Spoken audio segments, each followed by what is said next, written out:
एक इक्वेशन था, क्या था, एक्स स्क्वायर प्लस 1 बराबर क्या था बाबू, 0 था। जब इस इक्वेशन को हम सॉल्व करने का, ठीक है, तो बाबू एक्स स्क्वायर बराबर प्लस 1 उधर जाएगा, क्या हो जाएगा, -1, उसका से स्क्वायर उधर जाएगा, क्या हो जाएगा। अब बताए थे कि जब भी स्क्वायर बराबर के दूसरी तरफ जाता है तो साइन लग जाता है, किस चीज का, प्लस माइनस। यानी यहां से देखो, वैसे भी बाबू एक क्वाड्रेटिक इक्वेशन है और हमको पता है एक क्वाड्रेटिक इक्वेशन के कितने सॉल्यूशन निकलते हैं, 2 निकलते हैं हमेशा, एग्जैक्टली 2 सॉल्यूशंस निकलते हैं, यानी 2 उसके 0 रूट्स निकलता है, ठीक है। तो यहां पर देखो, एक तो x के वैल्यू प्लस में लेंगे हम, यानी कि रूट अंडर -1, और दूसरे क्या लेंगे बाबू, x का वैल्यू माइनस रूट अंडर -1, मतलब यही वैल्यू दोनों बार लिए हैं, एक बार प्लस में तो प्लस तो लिखते नहीं है हम, और एक बार माइनस में। मतलब यहां बाबू इस इक्वेशन को जब हम सॉल्व किए हैं तो x का कितने वैल्यू निकल के आया है, 2 वैल्यू निकल गया है x का।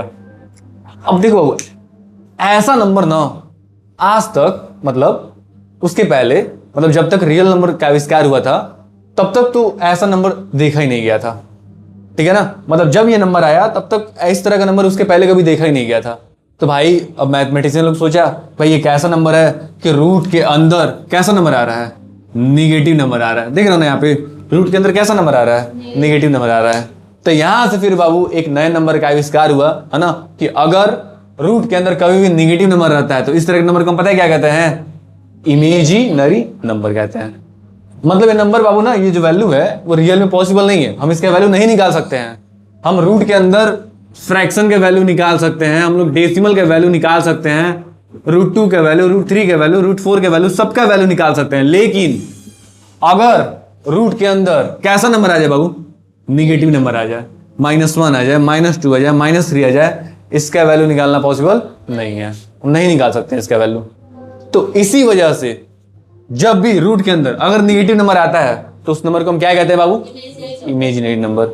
अब देखो यहां पर क्या हो बाबू, कि जब यहां पर आया हमारा रूट के अंदर -1, तो इस वैल्यू को हम लोग रिप्रेजेंट करते हैं किस से, आई से, और आई को हम क्या पढ़ते हैं बाबू, आयोटा, यही है आई, मतलब यहां पर आई को बोलते हैं आयोटा, ठीक है। तो आई जो है वो हमारा इमेजिनरी नंबर का पहला लेटर है, यानी आई वहां से स्टार्ट होता है, और साथ में एक और आई होता है बाबू, वो ग्रीक लेटर से आया हुआ है, वो ऐसा कुछ बनता है ना, तो वो भी काफी सिमिलर है, दोनों आई काफी सिमिलर है, ठीक है। तो हम लोग जनरली इसी का यूज करते हैं, आयोटा वाला आई का, ठीक है। तो आई का वैल्यू क्या होता है, आई का वैल्यू बताओ, रूट अंडर -1, यही होता है। मतलब आयोटा का वैल्यू यहां से फिक्स हो गया है, क्या होता है, रूट अंडर -1। तो बाबू अगर हमारे पास -रूट अंडर -1 है तो क्या हो जाएगा इसका वैल्यू, बोलो, माइनस का माइनस, और इसका वैल्यू क्या है, आयोटा है, मतलब ये माइनस आयोटा है। तो इस तरह से हमको पता चल गया है कि यहां से आयोटा का वैल्यू क्या होता है। अब देखो, अगर आयोटा का वैल्यू होता है बाबू, आयोटा का वैल्यू होता है रूट अंडर -1, तो एक बार बताओ, अगर हम दोनों तरफ स्क्वायर करते हैं, स्क्वायरिंग बोथ द साइड, तो आयोटा स्क्वायर हो जाएगा बाबू, तो इधर क्या होगा बताओ, अगर हम इधर स्क्वायर करते हैं तो स्क्वायर से रूट क्या हो जाएगा, कट जाएगा, तो क्या आएगा वैल्यू, -1, यानी आयोटा का वैल्यू रूट अंडर -1 था, आयोटा स्क्वायर का वैल्यू क्या होता है, -1। अच्छा चलो एक काम करते हैं बाबू, अगर हम तुमसे बोले कि आयोटा का पावर 3 का वैल्यू निकालो तो क्या होगा इसका वैल्यू। तो देखो, क्या हम आयोटा का पावर 3 को आयोटा का स्क्वायर इंटू आयोटा लिख सकते हैं, बोलो। अरे भाई कुछ नहीं, तो इसका पावर 1 है, बेस से में पावर क्या हो जाएगा, ऐड हो जाएगा। चलो यहां पर देखो, आयोटा का स्क्वायर और आयोटा स्क्वायर का वैल्यू तो पहले से पता है ना हमको, क्या होता है, -1 इंटू, और यहां पर क्या है, आयोटा है, तो बाबू इसको मल्टीप्लाई करें तो क्या, माइनस आयोटा आएगा, बोलो। चलो वैसे ही एक बार एक काम करते हैं, आयोटा का पावर 4 का वैल्यू निकालते हैं, देखो तो क्या आएगा। तो आयोटा का पावर 4 को हम लिख सकते हैं आयोटा का स्क्वायर का स्क्वायर, पावर के ऊपर पावर होता है, क्या होता है बाबू, मल्टीप्लाई हो जाता है। अब आयोटा स्क्वायर का वैल्यू क्या है, आयोटा स्क्वायर का वैल्यू क्या है, तो यहां पर -1 के वापस से क्या करना है, और क्या आ जाएगा बाबू, 1 आ जाएगा। अब यहां से देखो, यहां से अब वो वैल्यू तुमको चारों पता क्या करना है, याद करना है, क्योंकि वहां से बहुत सारा क्वेश्चन वगैरह तुम लोग का बनेगा। तो चारों वैल्यू हम अभी निकाले हैं, आयोटा का पावर 1, आयोटा का पावर 2, फिर 3 और फिर 4। अगर ये चारों वैल्यू याद है तुमको तो बहुत सारा क्वेश्चन इजीली बन जाएगा। जैसे हम यहाँ पे आयोटा, तो सिर्फ आयोटा का वैल्यू क्या होता है, वो रूट अंडर -1 होता है। अगर हम बताएं आयोटा स्क्वायर का वैल्यू तो वो क्या होता है, -1 होता है। उसके बाद से आयोटा का पावर 3 का वैल्यू क्या होता है, वो माइनस आयोटा होता है। और आयोटा का पावर 4 का वैल्यू क्या होता है? 1 होता है। तो ये चीज तुमको बाबू याद करना है, ठीक है। अब देखो यहां से एक कंक्लूजन निकलता है बाबू कि तुम पता क्या करो, iota plus iota square plus iota का पावर 3 प्लस आयोटा का पावर 4, चलो इसका वैल्यू निकालते हैं एक बार, है ना। तो देखो आयोटा की जगह पे आयोटा ही रहने दो, ठीक है। आयोटा स्क्वायर का वैल्यू क्या है बाबू? तो इसकी जगह पे क्या लिख देंगे हम? -1। चलो आयोटा का पावर 3 का वैल्यू क्या है? माइनस आयोटा, और प्लस आयोटा का पावर 4 का वैल्यू क्या है? 1। अब चलो देखो तो बाबू, ये माइनस आयोटा और ये प्लस आयोटा है, क्या हो जाएगा? कट जाएगा। और ये -1 + 1 क्या आएगा वैल्यू? आंसर 0। अब इससे कंक्लूजन ये निकला बाबू कि अगर हमारा इमेजिनरी नंबर, ठीक है, अगर कंसेक्यूटिव है, लगातार है उसका पावर, है ना, मतलब यहां पर देखो आयोटा का पावर 1 था, यहां पर 2 है, यहां पर 3 है और यहां पे 4 है। तो बाबू सिर्फ 1 2 3 4 पे ही नहीं, तुम कोई भी इमेजिनरी नंबर जो है आयोटा का पावर, अगर लगातार उसका पावर है, कंसेक्यूटिव है, तो बाबू उन चारों का सम हमेशा क्या आएगा? 0। हमेशा सम 0 आएगा। मान लो यहां पर लिख दे तुमसे, ठीक है, कि आयोटा का पावर 500 प्लस आयोटा का पावर 501 प्लस आयोटा का पावर 502 प्लस आयोटा का पावर 503, इसका वैल्यू क्या आएगा? 0 आएगा। इसका वैल्यू हमेशा 0 आएगा। कैसे आएगा बाबू, एक बार बताओ तो, इन चारों में क्या कॉमन है? आयोटा का पावर 499 कॉमन कर लो ताकि थोड़ा जल्दी बन जाए, है ना। तो यहां पर कितना बार आयोटा बच जाएगा? एक बार, यहाँ पे 2 बार, और फिर यहाँ पे 3 बार, और यहाँ पे क्या बचाएगा?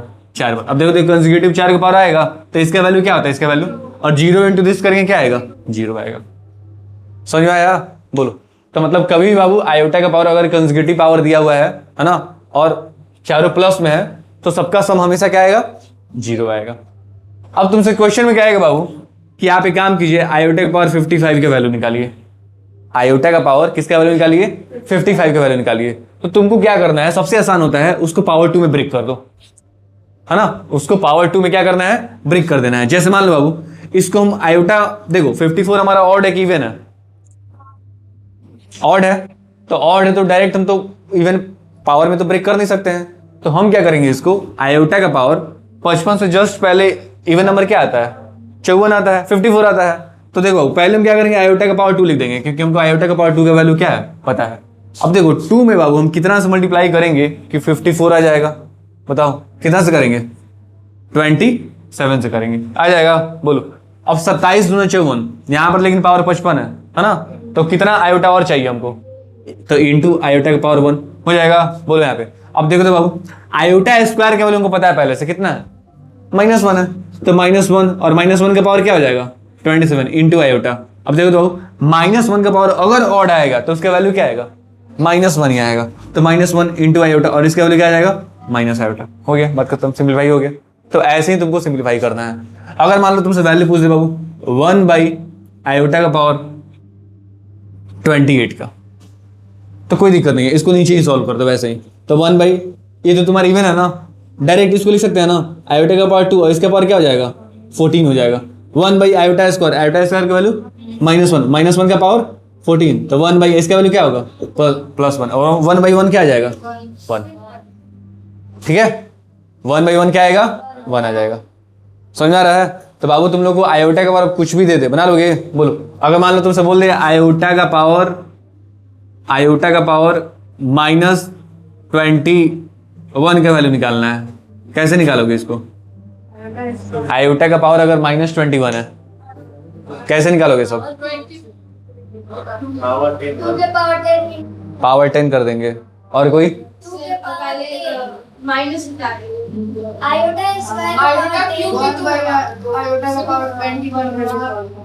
हाँ देखो बाबू, कभी भी अगर पावर निगेटिव आ गया ना, तो हम उसको डायरेक्ट सॉल्व नहीं कर पाएंगे। जब तक पावर प्लस में नहीं होगा तब तक हम सॉल्व नहीं कर पाएंगे। ठीक है, तो हम क्या करेंगे इसको, ठीक है, पहले हम इसको प्लस में करेंगे। और पावर प्लस में क्या होता है? जब उसको पलट देते हैं, जब पलट देंगे तो वो प्लस में हो जाएगा पावर। यानी देखो अब इसके नीचे कुछ तो 1 है, तो जब पलटेगा तो 1 ऊपर आ जाएगा, और आयोटा का पावर नीचे जैसे ही जाएगा तो -21 क्या हो जाएगा? +21 हो जाएगा। ठीक है, अब यहां पर देखो बाबू, 1 डिवाइड बाई आयोटा का पावर 21। अब इसको ब्रेक कर दो। क्या ब्रेक करेंगे बताओ? आयोटा का स्क्वायर और उसका पावर 10, 20 तक पहुंच गए, और एक आयोटा, अब यहाँ पर 1 भाई आयोटा स्क्वायर का वैल्यू -1 और -1 का पावर 10 क्या आएगा +1 और 1 इंटू आयोटा, तो आया 1 बाई आयोटा। अब देखो कभी भी फ्रैक्शन में आयोटा आ गया तो उसको रेशनलाइज कर, जिस तरह से हम रेशनलाइज करते हैं ना वैसे ही यहाँ पे भी कर देना बाबू। क्या करेंगे हम आयोटा से मल्टीप्लाई और फिर आयोटा से डिवाइड कर सकते हैं ना, बोलो फिर कट जाएगा वही वैल्यू आ जाएगा। अब यहाँ पर बताओ बाबू 1 इंटू आयोटा क्या होता है आयोटा, और iota into iota iota square, और आयोटा स्क्वायर का वैल्यू -1 और नीचे तो 1 का कोनो इज्जत होता नहीं है, तो हम क्या करेंगे नीचे से माइनस को ऊपर शिफ्ट कर देंगे, तो क्या आएगा माइनस आयोटा। बोलो सबको समझ में आ रहा है। तब आयोटा का वैल्यू बाबू कुछ भी पूछ दे कितना ही पावर है, अब तुम लोग ब्रेक करके निकाल लोगे, ठीक है। इमेजिनरी में सबको समझ में आ रहा है। आयोटा का वैल्यू क्या होता है पता है ना तुम लोग को, बोलो आयोटा का वैल्यू क्या होता है √1 यही होता है, √1 को हम आयोटा कहते हैं, ठीक है। अब उसमें तुमसे बोल दे बाबू कभी ऐसे लिख के आता है कि बताइए √25 है, इसका वैल्यू क्या होगा, तो हम इसको क्या करेंगे इसको ऐसे ब्रेक कर देंगे 25 इंटू -1 कर देंगे। बोलो हमेशा उसमें से -1 निकाल देंगे हम। अब इसको अब हम लिख सकते हैं √25 इंटू √1 लिख सकते हैं ना। बोलो अब इसका वैल्यू क्या हो जाएगा 5 और इसका वैल्यू आयोटा, यानी √1 का वैल्यू क्या आ जाएगा 5 आयोटा आ जाएगा। तो इस तरह से सॉल्व करना है, ठीक है। तो बाबू देखो तो एक बार तुम लोग 4.1 एक्सरसाइज सबसे बन जाएगा।